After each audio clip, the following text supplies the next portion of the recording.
Hello and welcome to another episode of The Meta. I am your host, Jay Larson, and joining me this week is the one, the only, Matt McWatters. Hello, Matt. How are you doing? Hi, Jay. I'm good. Hi, friends who are listening to this. So Matt, you're a many-time guest of the show, but for those who haven't had a chance to listen to any of those episodes, can you introduce yourself again? Yeah, sure. My pleasure. I love talking about me. I'm I'm Matt. I'm a Canadian War Machine player. I've traveled all over North America, going to cons and events. I've had lots of success, lots of failures. But I think the big thing is, I play WTC as often as I can, and I feel like I have a pretty firm grasp on where the game is, where it's been, and where it's going. I play pretty much every faction, and that's I guess that's as far as War Machine goes. That's me. So you did play in the most recent WTC. What what did you play? Who did you play for? And how did that event go for you and your team? Oh yeah, yeah. So I played for Team Canada. I don't know what the actual name of our team was. Goose probably. We took second at WTC this last WTC, losing to Australia in the finals. The team played phenomenally. We had a really great team dynamic the whole year. People just like some background is I moved during COVID because I was like, well, COVID's never going away. I'm never going to see other humans again. I might as well move to the middle of nowhere.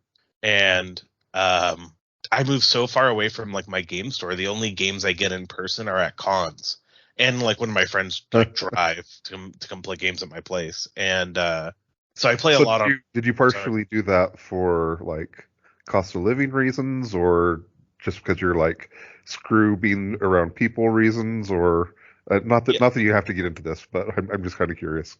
Yeah, yeah. So I used to live in downtown Montreal, and I had like a really nice condo. And um, the city of Montreal basically decided during COVID that they weren't going to do anything to aid the displaced homeless population they created. You can Google Montreal displaced homeless anytime you want and see like this whole thing the government did. But basically, the end result of this was my condo, which was close to a woman's shelter, end up being just like people doing drugs around it all the time and like used broken needles and crack pipes on the ground. And like I was paying a lot of money, like I paid a lot of money for that condo. And I was like, well, I'm just going to sell this and move somewhere that doesn't suck. And that was kind of the whole thing. I was like, I don't want to feel like I live in like a drug den area now. So circling back to WTC, so since I didn't get games in person, I was playing mostly on Ward Table, which was actually great because Ward Table created an avenue for our team to feel more connected than I think I've ever felt connected with a team. We would have chats where I'd be like, "Hey, I think that this list is really good," and then my whole team would be like, "Well, let's test it out," and we'd all be in like a Discord call talking about it, like watching someone play the game and talking about the list and like decision points and stuff. And it was a really good experience, and it made me feel really connected to my team. So WCC itself, our team played really well. We got through a lot of really tough rounds. I don't think we had a single easy round at WTC. And every team we played, I think we're just like great sportsmen, great dudes. WTC is the best event of the year. Do recommend it. And final versus Australia was great. It's funny because up until this year, like I've been around the Australians and had like a couple, like few exchanges with them, but this year we really like sat down and had full conversations and we're joking around and having a good time. And what a great bunch of guys. Big fan. Can confess I am a big fan as well. Yeah, Whaley spent all of Sunday night at WTC trying to convince me to move to Australia so that I could play on their team. I I do my biggest regret of not being at that WTC was not seeing Welly drink as much as he reportedly did that Oh yeah, after winning. yeah. One of the signs that someone's had a lot to drink is when they tell you the same thing like 8 or 9 times Yeah, in a yeah, row. yeah, yeah, yeah. Yeah. So we were there, and I was like, man, you're great. But if I have to hear you tell me about how your team beat ours again. Amazing. Fantastic. Yeah. As far as like the finals round, I played Davies. We had like a super great game. It was really funny. We had played the matchup online like 2 weeks before WTC. And so we got to our table. We both picked the matchup, right? We're like, yeah, we're playing this matchup, and everyone else is like super tense and nervous, and like, like, oh, what are we gonna play? And like, I'm like, Davies, we know what we're playing, right? And he's like, yeah, we know what we're playing, and we just start like pulling models out and putting them on the table. No conversation about like, I picked this list, and we're like joking and having a good time, and everyone else is like, what's going on over there? Why are they laughing so much? It was a good round. So, what? Who were the teammates that you had on your team? Oh yeah, so we had Marc-Andre Leblanc, we had John Henry, Corey Doyle, and Charles Sung. Um, Awesome. yeah, some of my favorite people ever to play games with. John is like one of the most underrated players. He doesn't attend a lot of events, but he's just like a quiet savage. Well, I guess not quiet. Not even not that either. He's just a savage, I guess, is like actually right. He's one very loud savage, actually. Yeah. Our team strategy that year was like, we're just gonna Mark, Corey, and I are going to play hard matchups, and one of us just needs to win because Charles and John are going to get decent matchups and never lose a game. That was our strategy for the year, and it worked out super well. Yeah, I've had John on the podcast numerous times, I would say. And he has a very interesting perspective on the game, so that is definitely nice. Yeah, most definitely. All right, so as a reminder, we will be going through questions that the patrons of the podcast have sent, and we will have a first episode that is free to everyone, and then a bonus episode that is for the people who back the Patreon. So let's dive into the questions from the listeners. The first ones are from Noel Howard, and he says, since you've been playing, quote, everything in Mark IV, what are your initial impressions across the legacy factions? What factions have been easier to build lists with, which have been harder? Yeah, so I'm assuming most of these questions are going to be about Mark IV because it is the new way we're playing. So Mark IV has been. So I think, just like to clarify a few things. It's okay to not like things. It's okay to like things. It's okay to be your own person and have your own opinions. But I will say this: treat everything as openly or approach things with an open mind. And Mark IV has the potential to be a really great game. All it needs is players who are willing to adjust to change and embrace what the game now is. And change can be scary, but accept it just like Mark 2 to 3 was scary and 1 to 2 was scary. 3 to 4 will be just as scary and hopefully better. So with that said, I will say that the factions I'm enjoying the most and the factions I'm having the most having the most fun playing as far as legacy content goes, I really like the Scorn. It's basically Masters of War. I don't remember what the names are, but it's Makeda 2 is just like the most hilarious. I've loved Makeda 2 for a long time, but at Fury 7, she's just so much fun. And I think one of the things about legacy armies is there's because like obviously Mark IV is in beta and all that stuff, but like there's a huge power difference between a lot of the legacy armies right now. And I don't mean it as like, well, this one's just objectively better. I mean it like in the tools they have access to are very different. And I think a lot of this is going to come down to what we see as the competitive format and the competitive points levels. The lower the points level, the harder it is to bring enough things or tools to kind of compensate for some of the matchup problems. So I will say the ones I've been having the most fun playing and having the most fun list building are the Blindwater Congregation, the Army of the Eastern Reaches, or whatever it's called, the Scorn one. Grave Diggers is like super fun. Sorry, that's like the first army. And then outside of those, I'm really excited about Dusk. I think they're going to be the faction that I play the most of when they are fully released, and Grimkin and like basically the like limited factions are probably the most interesting to list build for because they have like so much stuff. Yeah, exactly. Yeah. I would say that if you're the type of player that really wants like a deep roster, just jump into the limited factions and be like really impressed with like they're just the whole faction, no division. You just get to play everything. It's fantastic. So I guess let me interject with a couple of questions for me. You said that you feel like part of the key of this new edition being successful is going to be people being willing to give new a chance, essentially.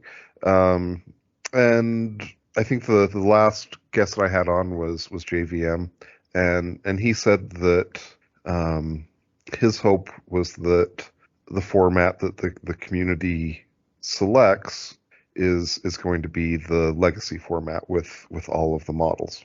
Do you have a preference on which format you hope the community, I guess, ends up being in favor of? Yeah, so I don't know if this surprises anyone, but Jake and I actually talk a lot about this stuff, and so we will probably share similar opinions on this. But yeah, I definitely think the unlimited format, as they call it, is. I hope it's really the way we play the game because the more limited stuff it's like it's fine. Like I guess my summary is like it doesn't really matter to me what format we play as long as my friends play and I have cool people to play with. I'll be happy. But I think from like a gameplay perspective, the unlimited format where you get everything is just so much more interesting and diverse. And I think that's kind of the thing. Like you have to think of like in terms of formats, the unlimited format is what the game is in Mark III.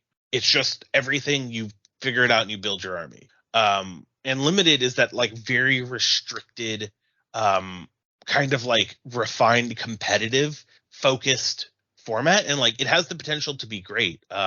Like if limited format presents with very balanced army, like externally and internally balanced armies that like every choice is valid, they have enough tools, they have enough decision points, and they have enough depth, then limited format's fine. And I think most people want unlimited because they have the fear that like we're not going to nail limited format and that like the limitations are going to be too much to make the game feel as deep as it currently does, if that makes sense. Yeah. I'm very curious to see what ends up being the community selection. I think it appears that I kind of potentially have an opinion that's in the minority, but I feel pretty strongly that I'm hoping that the limited format becomes more popular because it feels like that was almost the entire purpose of the new edition, to try to make the game more accessible to new players.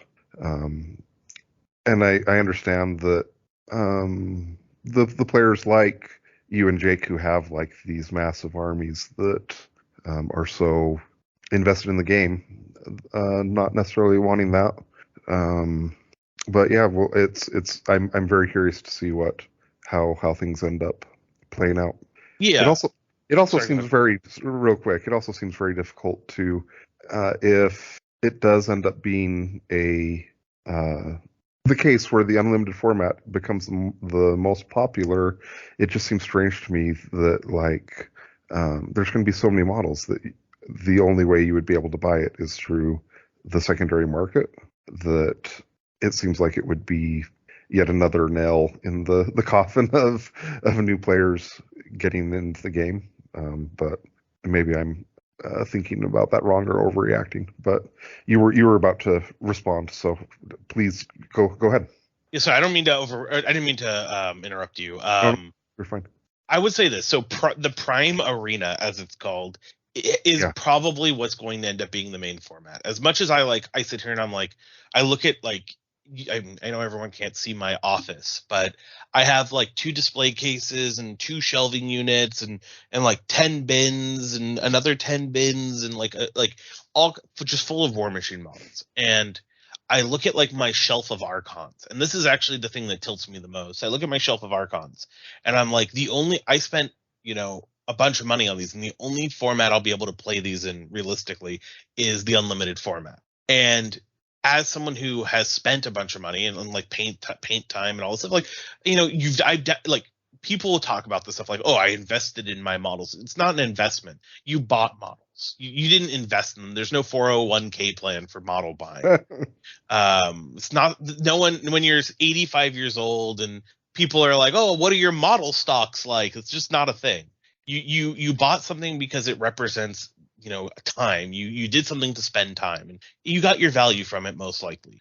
So you can move on from not having, like, it's fine. But I want to play with my cool toys. So Right. I want the depth. I want all that stuff to be, but at the end of the day, what will determine to me what format I play and what format probably everyone plays is what the event organizers choose. Right. Well, but also, I mean, it's kind of a chicken or the egg, because, what the event organizers choose is what people are going to be willing to play. Well, you say that, but we've already had events that have completely ignored the feedback of the Sure. player base and decided to do whatever they wanted. So, like, But there also comes a point where, are they? You can only do so long or so much time of people not showing up at your events before you can continue ignoring the feedback of your player base. So, yeah, that's big fair. That's big fair. I think I like this. I don't really care what format ends up being popular at the end of the day. I think Prime will be it, and I think that's okay. I think as long as we find a competitive, as long as we find a solution to what the limitations of Prime are, I'm a list builder, and I feel like Prime has some very limited list building aspects to it, which make it a lot more like approachable for new players. But I don't know if you're super familiar with like the history of Magic the Gathering, but this was like kind of the whole loop that Wizards went through in like the late 90s, early 2000s, where they like their cards became more complicated, which was better for competitive players but worse for new players. And they saw a huge drop in sales and involvement in their communities because it was so daunting for new players to learn the game. Right. And so their solution to that was to dial back the complexity of the interactions. And it worked out well. Like, Magic the Gathering is like the insane sales that keeps every local game store open. But the and I can see the like argument for that for Prime Arena, right? Like, it's definitely daunting as a new player to be like, oh, this faction has 18 warcasters and there's 5 themes and each theme has 100 models in it. Like, it's just it can be a lot. There's just so much to learn. And Prime has the opportunity to narrow it down. But the problem also with that is Prime also is going to have new factions that come out. So there's still going to be the same amount of things to learn at the end of the day. It's just they're in smaller segments, I suppose. Yeah. But I mean, whatever gets me cool Dusk models, I'm in favor of. So. Have you had a chance to see the new Dusk models in person yet?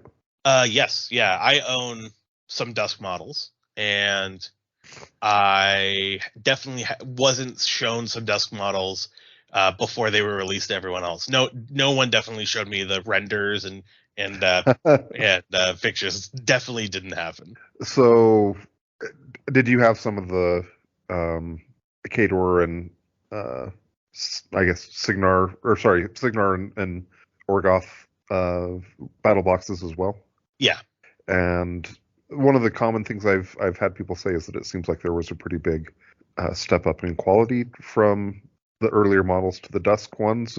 Was that your experience as well? Yeah, so for what it's worth, I think maybe I got a little lucky. All of my boxes of models were fantastic quality. My box of Orgoth had some problems, and it's problems I resolved. Like, it's fine. I just got new ones. It's whatever. My Dusk models, however, are fantastic. Not a single problem. Resin's very like giving. In fact, the models are so good. My friend, who's a very big critic of models, got his Dusk models in, and he wrote me like a 17 million page review of them, where he was just like super impressed, and the quality is fantastic. All the lines are crisp, everything. Yeah, the Dusk models came out fantastically. Awesome. All right.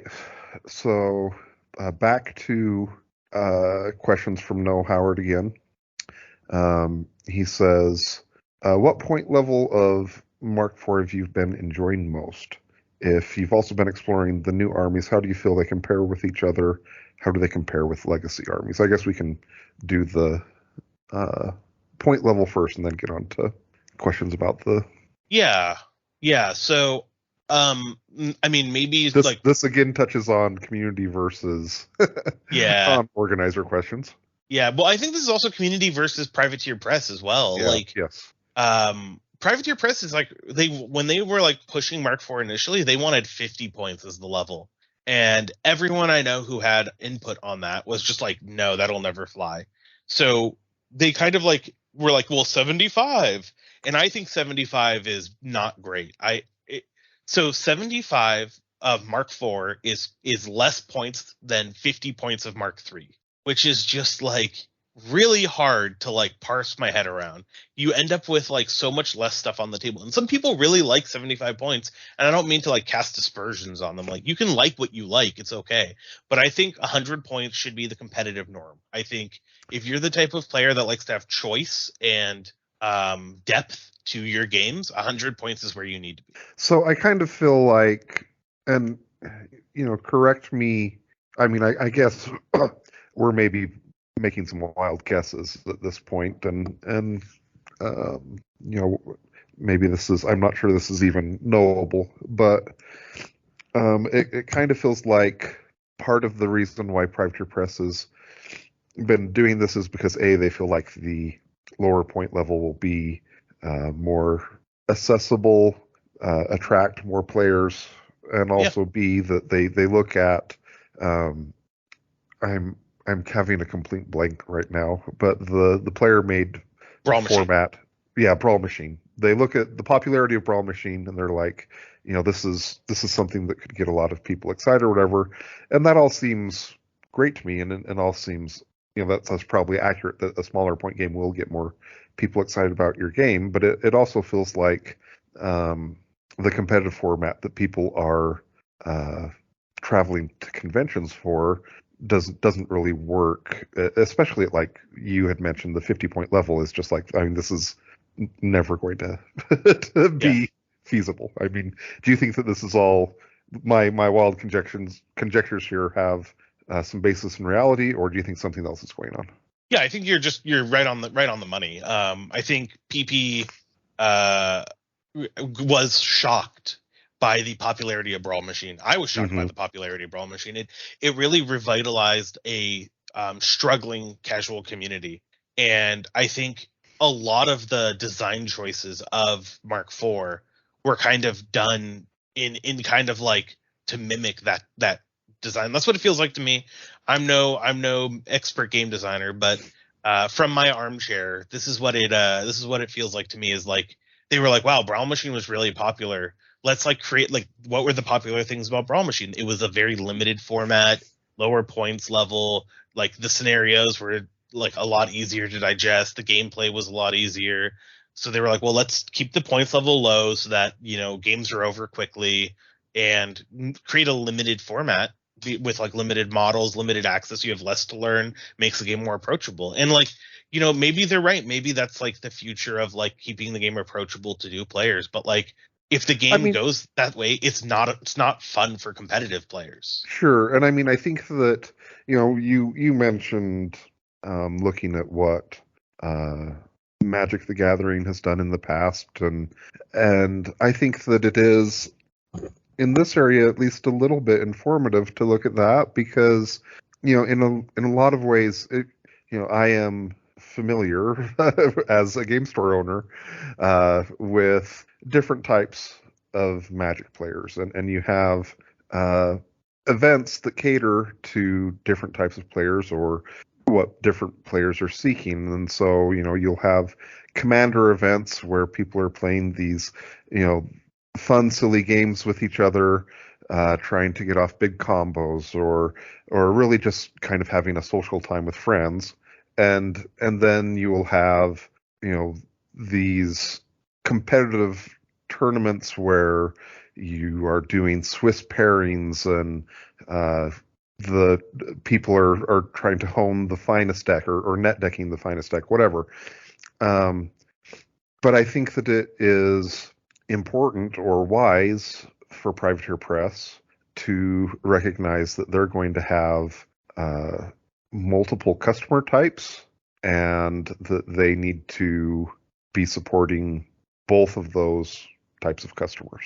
Yeah, I think you're 100% right yet again. I think if Privateer Press created two different packets like they could be two competitive packets, that's fine, but like one that's like a 50 points level, like more like digestible, quick to play packet, with like more focus on like I wouldn't say like casual because like that has like a negative connotation, but like more of like more like engaging, just like someone shows up to the store to play a game, they want to get a game in, that kind of play, and then 100-point hyper competitive like refined format. I think that would be sick. I think that's exactly what they should do. And just like Magic the Gathering has 90 million different formats now, there's no reason not to have that. Sure. And I mean, spoiler alert, the most popular format by far in Magic is the one that is the quote unquote more casual format.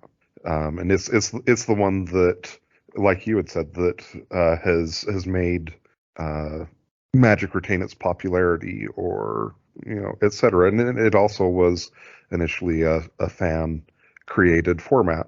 Yeah. So I do kind of feel like these things can coexist, but I think that it's in order for it to do so, it's going to involve game stores, players, recognizing what they're wanting to play at the time and communicating well with each other. Like, today I'm feeling like a quick, fast, fun game. Let's play 50 points, or I'm wanting to get practice with this tournament list. Let's do 100 points. And I mean, I think that's it's all you have to do is communicate with each other, and then everyone can have a great time. And usually, most of the time, when people are having a bad gaming experience, and this has been true in War Machine for quite a while, but it's there's been players who are wanting to try out this fun thematic list who get paired up versus someone who is like wanting to finely tune this WTC list, and neither player is really going to get what the experience that they're looking for in that situation.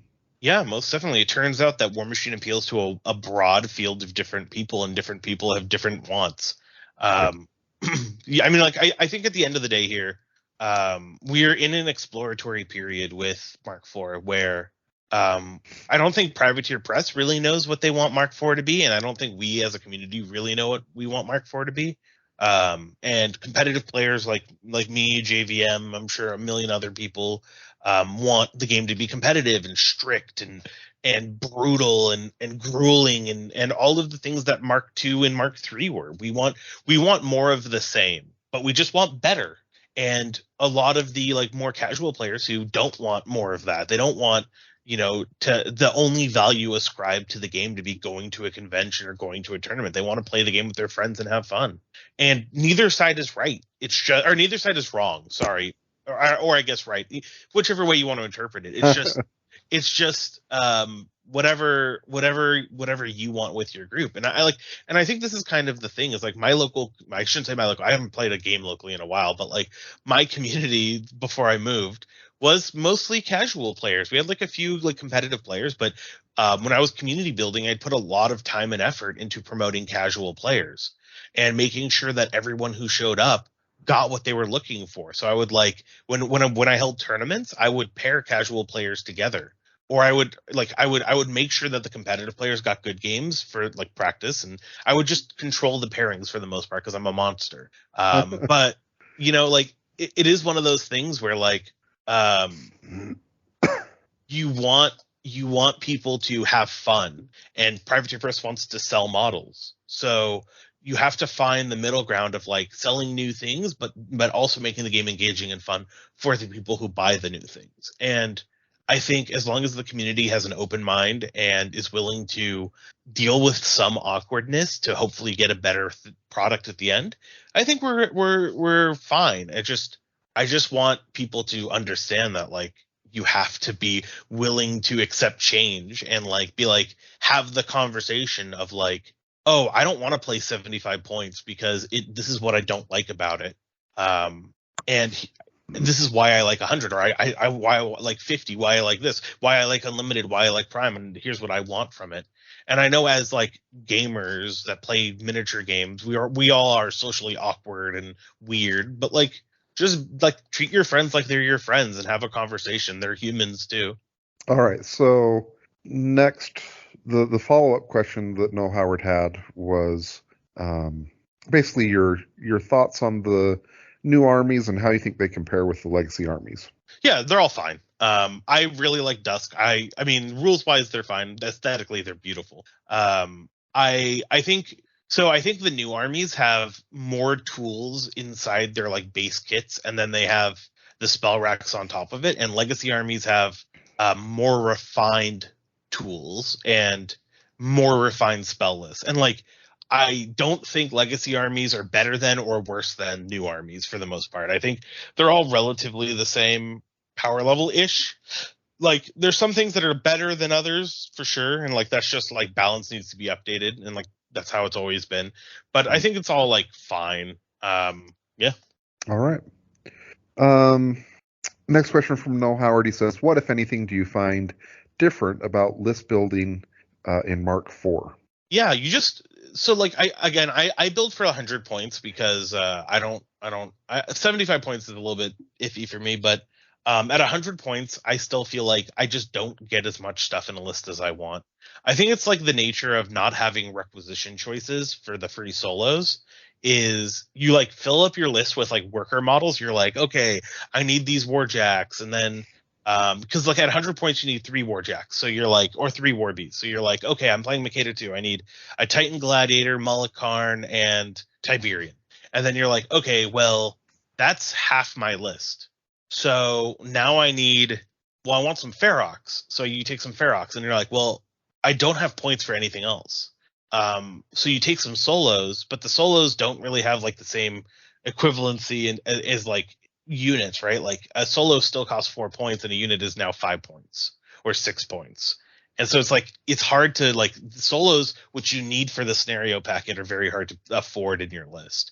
And so like a lot of the games in Mark IV I've played, and a lot of the lists I've built have been very light on solos, I've noticed. And that's like a thing in list building I'm making a concession, like trying to like figure out. But I think one of the big things that people will have to be cognizant of and evaluate, especially for hordes factions, War Machine factions that use the Fury rule, you'll have to really consider taking lesser and light war beasts instead of the big heavy boys, because if you want to have a more infantry focused army, the only way you can really afford that now is and afford it and have like the scenario pieces is by taking a light or a lesser to occupy one of your like mandatory beast slots.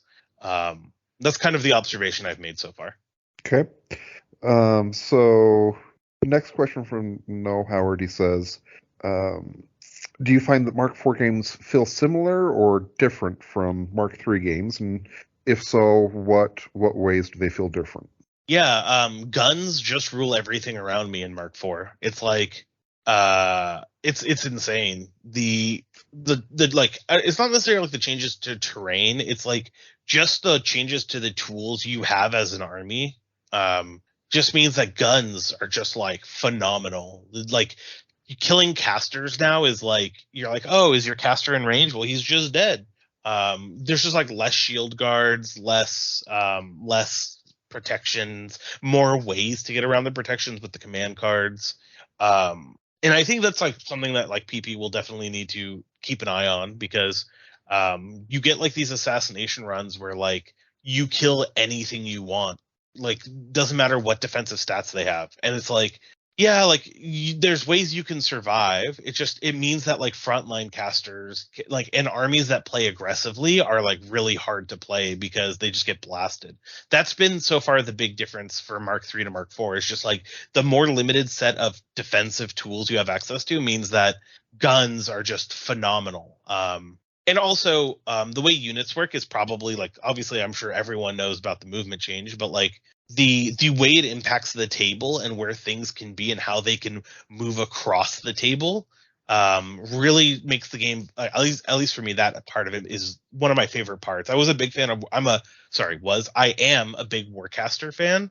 So when they brought that movement over to War Machine, I was like, oh, this could be really cool, because the way it impacts the table and allows you to position and move around and make choices is interesting.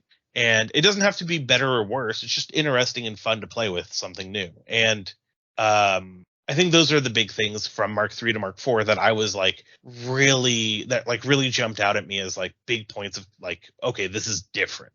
That's about it. All right, so next question is from David. He says, do you believe that the mini factions have a quote-unquote unfair advantage since they have a huge amount of casters to choose from compared to all of the other armies? Yeah. I think that's just like objectively true. I think having more choices rather than less is always going to be better. Which is funny because like they used to be the factions with the least choices.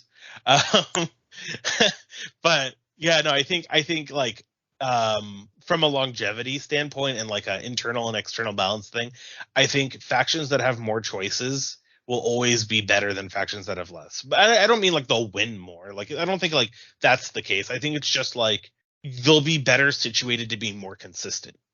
Because like one of the problems, like a lot of the ways you look at balance, people look at balance as like very short term. Like, oh, if I take this army to a tournament, what are the odds that I encounter a bad matchup that I can't beat? It's like, well, like whatever. It's about long term balance, right? So like over 6 months, if I play 1,000 games or however many games you play in 6 months, 100 games, how many of those games am I going to lose because I lack tools? And if you're a limited faction, an army, your Grimkin Convergence, Crucible Guard, you just have every tool because you have the whole faction, as opposed to the other legacy armies that have obviously a smaller selection. I don't know what the solution for that is. Honestly, I think it's just like I think that probably is something that needs to be addressed in the pairing format and like steamroller document, but well, I have no idea. Yeah. Okay. All right. So next set of questions are from Bart, and he says, "How has the Mark IV unit movement rules changed how you use units?" Yeah, so I really like the Mark IV unit movement. I know it sounds like kind of like weird to say it like that, but I do. I think units in Mark III were used almost exclusively in one of two ways. They were either you bleed models to keep scenario neutral, like you're like running the leader model from the unit into like to contest, or they were used to like really multiply the effects of buffs. That was like how units function. Now units have an insane trade-off. So they don't take buffs as well anymore, but the way they move is more dynamic, and they're a lot more vulnerable, which is like a really weird thing because like infantry has always kind of been vulnerable, but now they're like, because of like the forced positioning of being within 2 inches of the model that moved, they're just a lot more vulnerable to like a 2-inch reach heavy killing the whole unit, stuff like that. So the way units have to occupy space on the table is actually really interesting. They end up having to play around terrain a lot more than they used to, because like you used to just like spread a 10-man unit out, like, oh, we're command 8, so all of these guys will be in a circle around the one dude, like interspersed at 8 inches. But like the now it's like, well, to really keep this unit alive, it has to be behind this forest. But I want models to be able to see around the forest so that I can charge still. So I guess the leader, or the first model that moves, will be behind the forest. Then 2 inches, I'll place a model on the edge of the forest so that he can see out. And then I'll place this model over here so he can see out that direction. And it creates this like, this is where I threat angle, and your opponent can interact with them by like killing off the dudes that have line of sight, which reduces your threat ranges. And it's like really cool. I really like the new unit movement rules. I also really like how fast things get across the table. Mm-hmm. You're like, oh, I run this guy, he's speed 5, so you know he has movement, or he runs his movement plus 5, so he's like runs 10. Then you put the guy 2 inches ahead of him, and then the next turn you're like, and now I go even further. And it's like, you can get like some really cool positioning. Big fan. I like the new movement rules. This kind of touches into stuff you've already been talking about, but his next question was, have you discovered any new or interesting unit tactics that you use now or use on a regular basis? Yeah, so, and his follow-up is any tips for getting the most out of units in Mark IV? Yeah, so I think the big thing is just playing around terrain. I think that's like, I think that's like the really big takeaway. If you're going to play units, you have to play around terrain, or you have to play around threat ranges. So one of the big changes is you can't just like give your opponent bad attacks, because the nature of like blast weapons and all that stuff changing is that if your units are like defensively weak, they're just going to get blasted off the table. So you have to really play around the terrain and use like cute positioning tricks, like putting a model so that if your opponent moves up to take a scenario piece, they'll be in line of sight. And then that enables that one model that has line of sight enables your whole unit to charge. So you get to like really do some cool positioning tricks like that. As far as like moving around the edges of tables, I'm a really big fan of that. I really like the like just moving around to your opponent's side, like deployment zone side, and just being like, we're over here now, because it only takes like 3 turns for most units to make it there, which is insane. Yeah, that's kind of the big ones. Obviously there's like spells and interactions that are good, but I think that's just like a case by case basis. All right, so I think we're going to go ahead and wrap up this first episode here. As always, thank you to the patrons who are supporting the podcast. You guys are awesome. Everyone can check out discountgamesinc.com, get your pre-orders in for Mark IV, and order any other gaming items you may need. And finally, as always, Matt, thank you so much for getting up on this Saturday morning and early and sharing excuse me, your knowledge and experience. Yeah, happy to be here. Hope that everyone is enjoying Mark IV and is looking forward to more stuff to come. Yeah. All right. Well, stay tuned for the bonus episode.